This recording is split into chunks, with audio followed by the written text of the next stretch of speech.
Ma fille a soutenu l'affaire de ma femme via des applications de rencontres, l'aidant à voler mon argent pour dépenser, et m'ont ridiculisé. Ma femme veut divorcer de moi pour garder mon argent, et elle a l'aide de notre fille, mais maintenant elle n'a rien à cause de son avidité.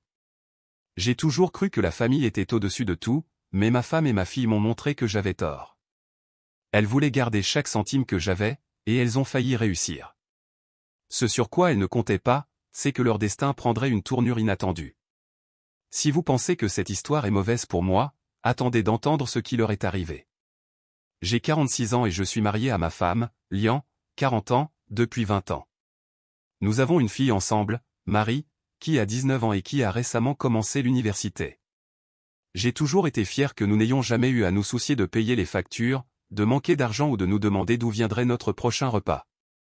En général, je gagne très bien ma vie et j'ai ce que certains considéreraient comme une petite fortune investie dans divers domaines. Il y a assez d'argent pour que nous puissions mener un style de vie très luxueux si nous le voulions, mais j'ai toujours cru qu'il fallait être financièrement responsable. C'est ainsi que j'ai accumulé autant de richesses en premier lieu.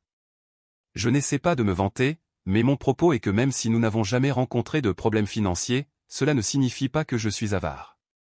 Je suis simplement raisonnable avec l'argent, mais je comprends l'importance de dépenser un peu pour profiter de la vie de temps en temps. Ma femme était femme au foyer pendant l'enfance de Marie, et notre fille a pu aller à l'université de ses rêves sans se soucier des prêts étudiants.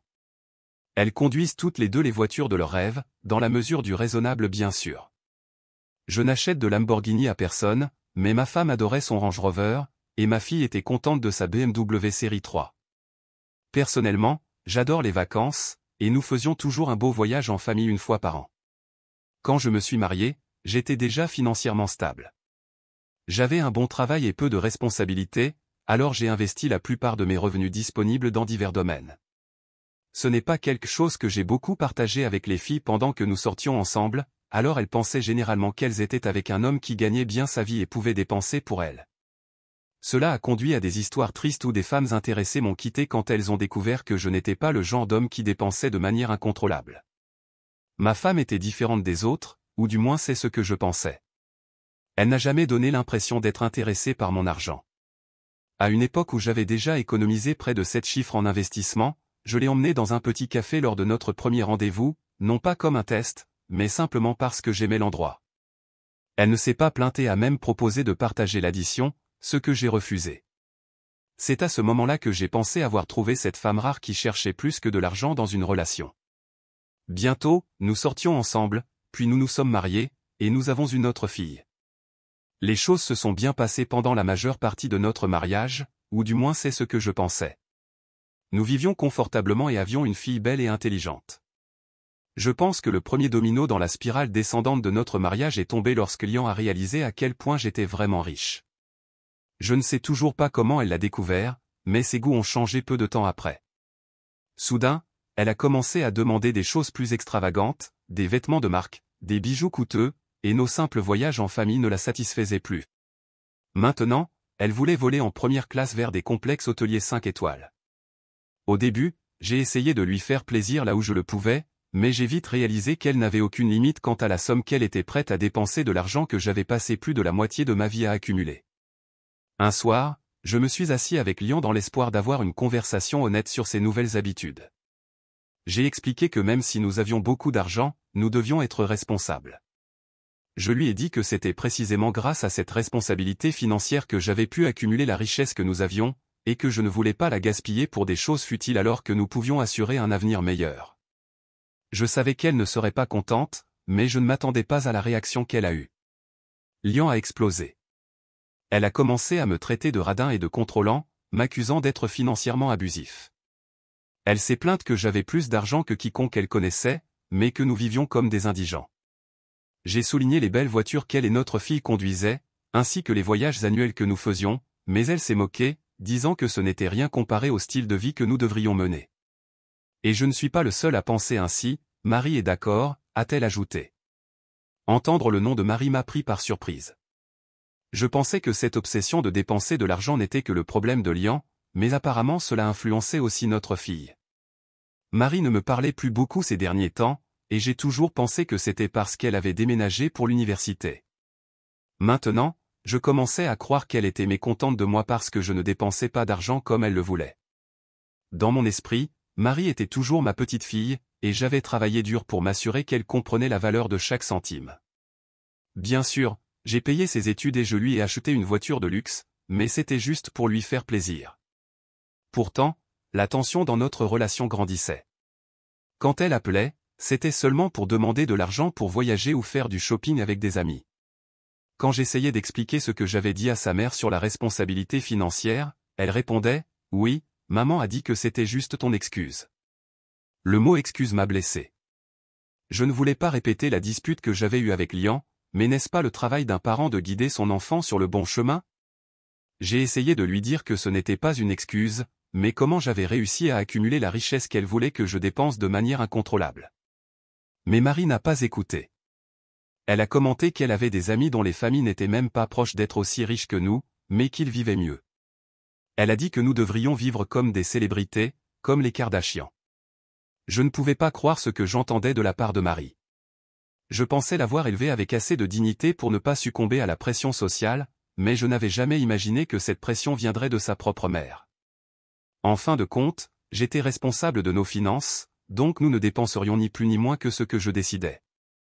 Cependant, il y a eu un grand changement dans l'énergie de notre famille. Ma femme et ma fille semblaient contrariées que je ne cède pas à leurs exigences financières, même si elles n'avaient aucun problème à dépenser l'argent que je décidais de leur donner. Drôle comme ça marche. Je pense que j'ai été dans le déni pendant un certain temps après cela, essayant de sauver ce que je pouvais de notre relation. Cependant, ma femme et moi avons commencé à être fondamentalement en désaccord sur le budget et les finances, mais je me suis convaincu que tout irait bien puisqu'elle n'avait pas accès à la plupart de mes fonds. J'ai eu une dose de réalité sous la forme d'une notification sur son téléphone. Un jour, nous étions assis ensemble lorsque son téléphone a émis un son de notification unique. J'ai essayé de jeter un coup d'œil à l'écran, mais elle a gardé l'appareil incliné pour que je ne puisse pas voir. Cela m'a semblé suspect, alors j'ai posé des questions sur la notification. Elle m'a dit que c'était une notification de paramètres et a refusé de donner plus de détails. Cet incident m'est resté en tête pendant un certain temps, alors j'ai décidé de vérifier son téléphone pour savoir ce qu'elle cachait. Cela m'a pris quelques jours, mais j'ai finalement réussi à obtenir son téléphone. J'ai vérifié les applications et j'ai découvert qu'elle avait créé un profil sur une application de rencontre. Ce n'était pas comme Tinder, mais l'une de ces applications exclusives destinées aux hommes riches. À ce moment-là, j'ai réalisé que notre relation était terminée, et j'ai ressenti des émotions mitigées. Je me sentais triste et trahi, mais aussi un peu soulagé, comme si mon mariage défaillant avait enfin été libéré de sa misère. J'avais peur de lire les messages sur l'application. Je savais déjà que notre relation était terminée, mais cela ne signifiait pas que je voulais voir la preuve qu'elle s'offrait à d'autres hommes. Je ne crois pas que l'ignorance soit un bonheur, alors j'ai ouvert l'application. J'ai remarqué que sa biographie contenait quelques demi-vérités. Il était dit qu'elle était habituée à vivre un style de vie de haut niveau et qu'elle cherchait un homme qui pourrait la gâter comme elle le méritait. Fait intéressant, elle a omis le fait qu'elle était mariée et avait une fille. Je n'ai trouvé aucune preuve qu'elle avait été avec l'un de ces hommes, mais elle avait échangé des messages avec quelques-uns. Peu importait, le simple fait qu'elle soit sur une application de rencontre était une trahison, du moins pour moi. Elle m'avait trompé. Le pire, c'est que sa biographie prétendait qu'elle venait de sortir d'une relation avec un homme riche qui ne la gâtait pas comme elle le méritait. Donc pour elle, notre mariage était déjà terminé. Tout espoir que j'avais de réparer les choses avait été précipité dans l'abîme. Je devais la confronter. Je n'allais pas vivre un mensonge, alors je devais savoir où nous en étions. Je suis allé directement vers elle et je lui ai demandé pourquoi elle était sur une application de rencontre. Elle a commencé à bégayer, disant qu'elle était juste curieuse et n'avait rencontré personne. Je suis normalement une personne patiente, mais découvrir que ma femme n'était pas celle que je pensais qu'elle était m'a mis en rage. Je lui ai crié d'arrêter de mentir, que j'avais lu ses commentaires. Sa voix a commencé à trembler, comme si elle était sur le point de pleurer, et je l'ai interrompue, lui disant de garder ses larmes. Elle a continué à parler d'une voix tremblante, disant qu'elle cherchait juste une distraction parce qu'elle ne vivait pas le style de vie qu'elle méritait de ma part. Je parlais juste à ces hommes. C'est tout, a-t-elle insisté. Nous avons eu une grosse dispute à ce sujet, où elle a répété qu'elle ne m'avait pas trahi, et j'ai dit que j'avais besoin de temps pour réfléchir. Je suis allé faire un tour en voiture pour me vider la tête. J'ai réalisé que je devais parler à Marie pour savoir ce que sa mère lui avait dit. Il semblait qu'elle partageait tout maintenant, alors peut-être qu'elle me dirait quelque chose qui confirmerait ce que sa mère avait dit, ou peut-être confirmerait que sa mère était prête à me quitter et que notre relation était vouée à l'échec. J'ai décidé que je la verrais le lendemain. Je détestais impliquer ma fille dans un problème entre ma femme et moi, mais je devais aller au fond des choses. J'ai conduit jusqu'à l'école de Marie et je lui ai rendu visite dans son dortoir. Elle ne semblait pas très excitée de me voir. Je lui ai demandé si elle savait que sa mère était sur une application de rencontre pour hommes riches. Elle n'a même pas essayé de le nier. Pouvez-vous la blâmer? Quel est l'intérêt d'être avec un homme riche qui nous traite comme si nous étions pauvres? Je ne vais pas mentir, j'ai eu envie de pleurer quand j'ai entendu ça. Vous ne saurez jamais la douleur d'entendre votre propre fille vous parler comme ça. Non seulement elle savait ce que sa mère faisait, mais elle le soutenait. Alors tu penses que c'est bien que ta mère me trahisse en cherchant des hommes qui peuvent lui donner, quoi exactement? J'ai demandé. Marie a juste fait une expression agacée et a dit que sa mère voulait un homme qui était prêt à leur donner le style de vie que je devais soi-disant fournir. Elle a dit que j'avais l'argent, mais que je n'étais pas disposé à leur donner ce style de vie, et qu'elles méritaient toutes les deux mieux. J'ai été incroyablement déçu de découvrir que j'avais élevé une fille qui pensait que c'était une justification pour l'infidélité. Lian avait empoisonné l'esprit de ma fille, et cela m'a mis en rage. J'étais fatigué d'avoir la même conversation à plusieurs reprises. J'ai essayé une dernière fois de soutenir que j'avais toujours subvenu aux besoins de la famille, ainsi qu'à quelques luxes lorsque cela avait du sens. Ce n'est pas assez. Tu as des millions, et nous vivons comme si nous étions de la classe moyenne, a-t-elle répondu. Puis elle a expliqué à quel point c'était embarrassant pour elle de voir ses amis avec des choses plus luxueuses alors qu'elle devait mendier de l'argent. Ce n'est pas comme si elle allait te quitter tout de suite, elle garde juste ses options ouvertes. Si elle pensait que cela me ferait me sentir mieux, ce n'est pas le cas. Il n'y avait pas grand-chose de plus à dire après cela. Elle a continué à essayer de s'expliquer, mais je me suis juste levé et je suis parti. Je suis rentré chez moi en me sentant complètement détruit. Cette nuit-là, ma femme et ma fille m'ont semblé être de parfaits inconnus. Les mots de Marie résonnaient dans ma tête à plusieurs reprises. Sa mère ne me l'avait pas dit directement, mais il semblait que les deux avaient discuté de la possibilité qu'elle divorce de moi pour garder la moitié de ce que je possédais. Elles étaient si désespérées pour mon argent que Lian était prête à jeter 20 ans de mariage. Je n'allais pas les laisser me ridiculiser. Si cela devait se terminer par un divorce, alors je prendrais les devants. Un de mes amis a vécu quelque chose de similaire il y a quelques années et m'a recommandé l'avocat qui l'a aidé à se protéger. Je ne peux pas parler de ce que nous faisons maintenant, mais nous serons prêts pour elle. Mise à jour 1, je sais que cela fait un moment que je n'ai pas partagé mon histoire pour la première fois. En regardant la date du message original, cela fait plus de 3 ans. Beaucoup de choses ont changé depuis. Comme je l'ai dit la dernière fois, le divorce était la seule option. Malheureusement, j'étais assez naïf lorsque je me suis marié. Les accords prénuptiaux n'étaient pas un sujet populaire à l'époque, donc je n'ai jamais su comment me protéger. Même si j'y avais pensé, je ne l'aurais probablement pas fait, car j'étais convaincu que ma femme était différente, pas matérialiste comme les autres femmes. Quelle blague! Une chose était claire pour moi, je n'allais pas laisser cette femme prendre la moitié de mes biens dans un divorce. J'avais passé 20 ans à pratiquer la discipline financière et le contrôle pour constituer un montant décent qui devrait nous soutenir à la retraite et fournir un bon héritage à ma fille. Maintenant, ma femme et ma fille voulaient tout me prendre pour le dépenser, en vivant comme les Kardashians ou toute autre célébrité superficielle qu'elles idolâtraient. Je préférerais tout brûler avant de laisser cela se produire. Elles voulaient des millions de moi, je m'assurerais qu'elles n'en verraient même pas 1 million. Mon objectif était de protéger autant de ma richesse que possible. L'avocat de mon ami, spécialisé dans l'aide aux hommes riches pour protéger leurs actifs, m'a aidé à faire quelque chose de similaire. Nous avons commencé immédiatement. Heureusement, une partie importante de ma richesse provenait d'investissements intelligents que j'avais faits avant de me marier, donc cela était intouchable. Pourtant, j'avais beaucoup d'actifs acquis pendant le mariage, et c'est sur cela que nous nous sommes concentrés. Je sais que cacher des actifs lors d'un divorce est illégal, mais il y avait des moyens de déplacer les choses pour les rendre plus difficiles à trouver. Le seul inconvénient était que pour que cela fonctionne, nous avions besoin de temps. Cela me convenait, elles n'étaient pas les seules à pouvoir jouer le jeu à long terme. Pendant près de 2 ans, mon avocat et moi avons déplacé la plupart de mes actifs. Je n'entrerai pas trop dans les détails de ce que j'ai fait, car c'est un domaine juridiquement ambigu au mieux, et en partie parce que ce n'est pas quelque chose que je suis à l'aise d'expliquer. Même publier cette mise à jour ressemble à une confession qui pourrait être utilisée contre moi. Ce que je peux dire, c'est que cela impliquait des manœuvres financières intelligentes, dont la plupart que je ne comprenais même pas complètement, des comptes offshore, des crypto-monnaies stables et des investissements qui ne susciteraient aucun soupçon. Je simplifie beaucoup, mais vous comprenez l'idée. Il y a eu beaucoup de travail en coulisses pour s'assurer que tout pourrait résister à un examen minutieux. Cependant, je devais la maintenir dans l'illusion. Je ne pouvais pas lui permettre de demander le divorce avant d'avoir protégé la plupart de mes actifs, alors j'ai fait semblant de lui pardonner. J'ai même commencé à dépenser un peu plus pour elle, mais je savais que cela ne suffirait pas. Alors j'ai utilisé son avidité contre elle. Lors d'un dîner, j'ai mentionné avec désinvolture un investissement que j'attendais, disant qu'il me rapporterait quelques millions de dollars une fois arrivé à échéance.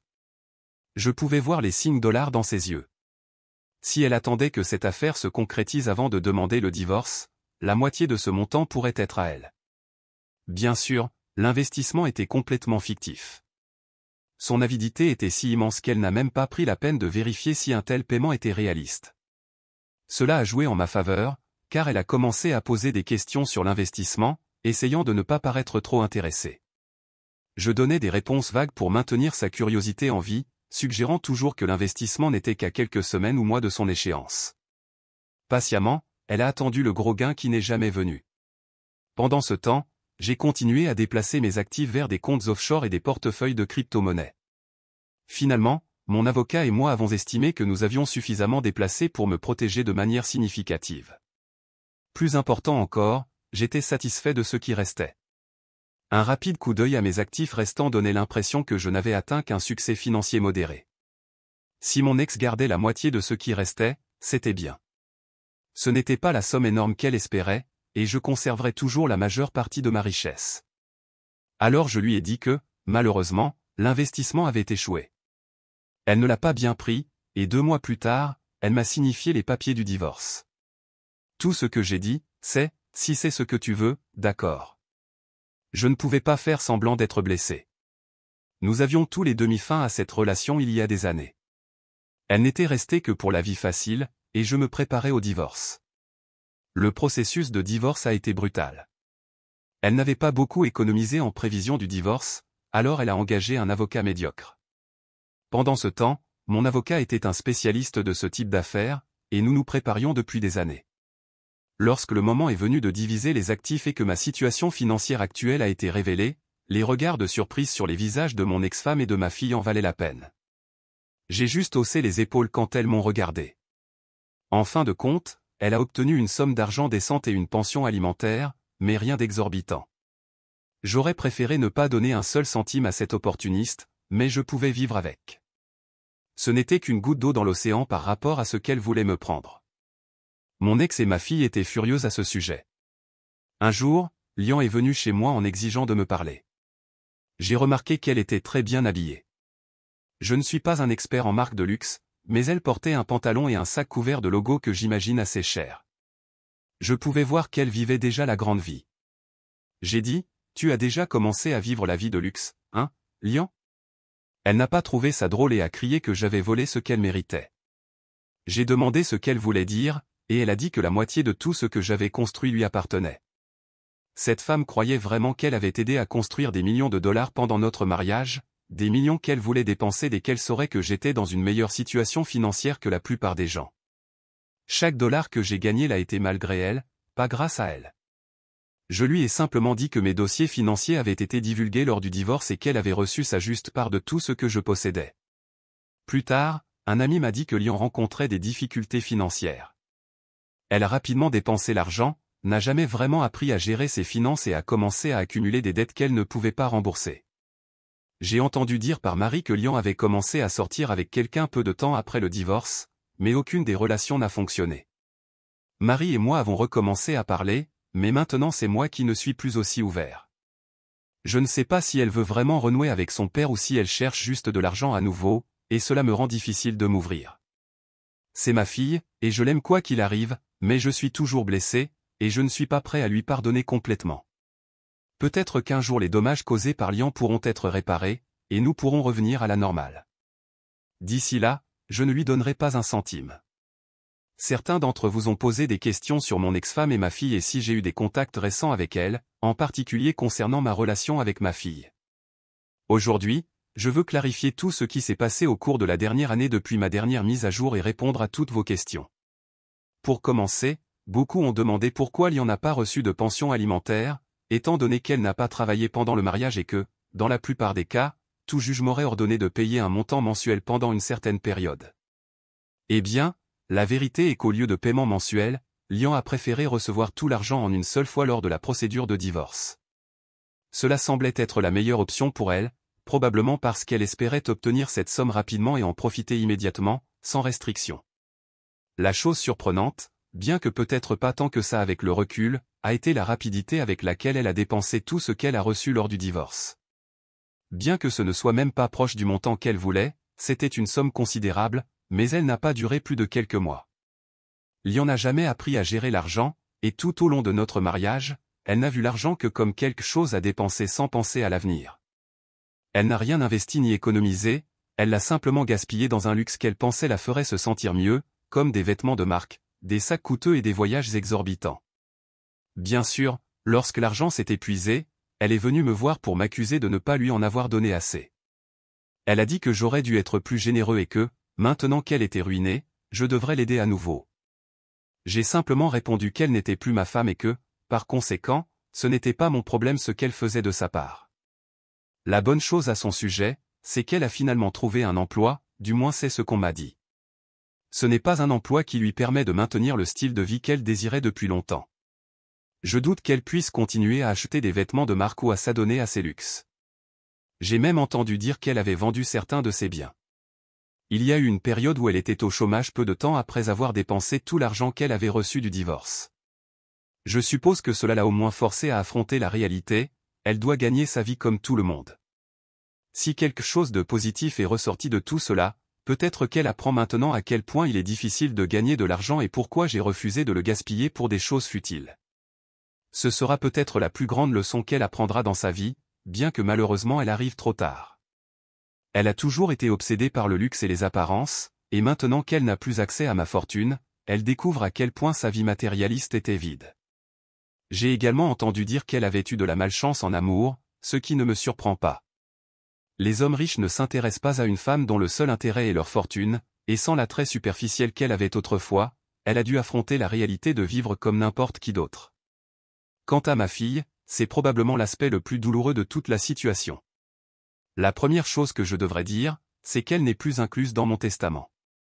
Ce n'a pas été une décision facile, mais après un an d'attente pour qu'elle fasse un effort pour réparer notre relation, j'en suis arrivé à la conclusion que, comme sa mère, elle ne me voyait que comme une source d'argent. Le peu de contact que nous avons eu était superficiel, et j'ai senti que la seule raison pour laquelle elle me parlait était parce que sa mère avait rapidement gaspillé l'argent, et elle savait que j'avais encore une somme considérable. Malheureusement, je ne peux pas faire confiance à ses intentions. Au cours de la dernière année, ma relation avec ma fille a été distante. Je n'ai vu aucun signe de regret pour la façon dont elle m'a traité pendant le divorce, ni aucune tentative sincère de renouer avec ce qui compte vraiment. J'ai dû accepter que ma fille était profondément influencée par sa mère et son avidité, et que toute réconciliation que j'espère doit s'accompagner d'actions sincères, et non d'intérêts matériels. Pour cette raison, j'ai demandé à mon avocat de la retirer de mon héritage. J'ai décidé que le moment venu, tout mon argent serait donné à des œuvres de bienfaisance et à d'autres causes importantes, s'il en reste quelque chose. Ma fille ne recevra pas un seul centime. Je ne paie pas non plus ses frais de scolarité. Je pense qu'elle doit aussi apprendre la valeur de l'argent. Avoir trop de temps libre, parce qu'elle n'avait pas besoin de travailler pour payer ses études, lui a donné le temps de réfléchir à la façon de dépenser mon argent. Je sais qu'elle n'est pas contente, et cela rend encore plus difficile la réparation de notre relation, mais je n'avais pas le choix.